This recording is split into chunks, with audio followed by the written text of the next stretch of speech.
Pakistan, you have the floor. Thank you, Madam Chair.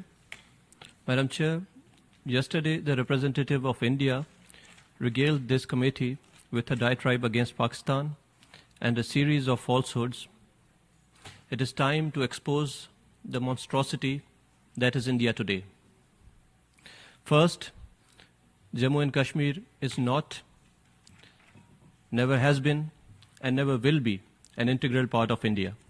It is a disputed territory whose final disposition is to be decided by the people of Jammu and Kashmir through a UN-supervised plebiscite, as demanded by numerous resolutions of the Security Council. This disputed status of Kashmir is acknowledged by the UN and the international community. Every official UN map depicts Jammu and Kashmir as a disputed territory. India is under legally binding obligation under Article 25 of the UN Charter to implement the resolutions of Security Council and enable the people of Jammu and Kashmir to exercise their right to self-determination. Madam Chair, India holds Kashmir by brute force.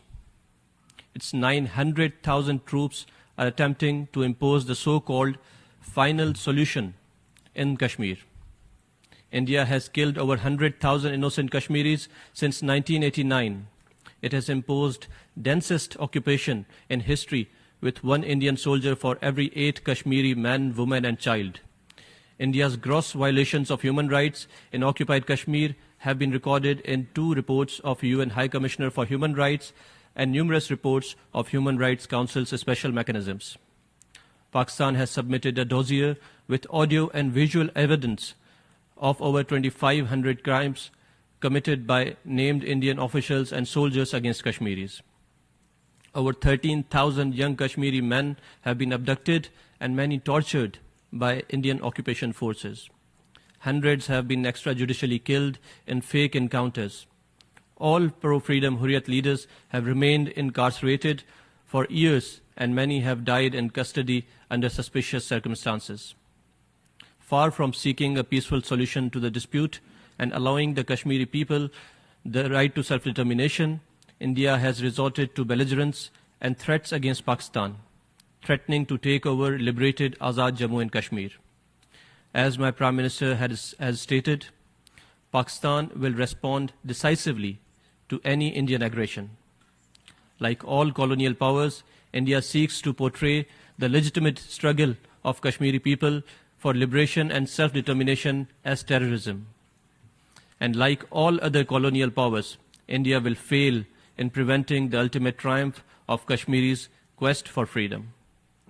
To coerce Pakistan, impede our economic development, and disrupt the China-Pakistan economic corridor, India is financing and is sponsoring cross-border terrorism against Pakistan by the TTP, Fitna al-Khawarij, the BLA, and the Majid Brigade.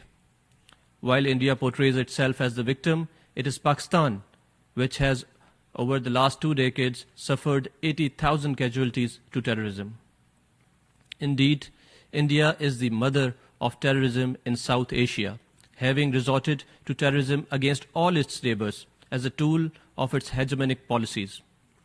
India's campaign of targeted terrorist assassinations in third countries is now common knowledge.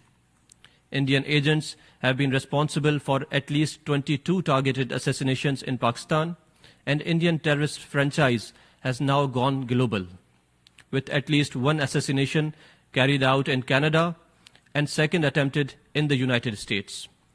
The Indian Prime Minister has openly boasted that his new India comes into your home to kill you.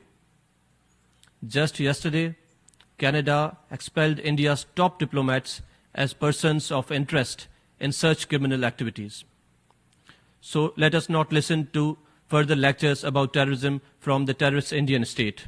For too long, India has advertised itself world's largest democracy. On the contrary, it is world's biggest monstrosity.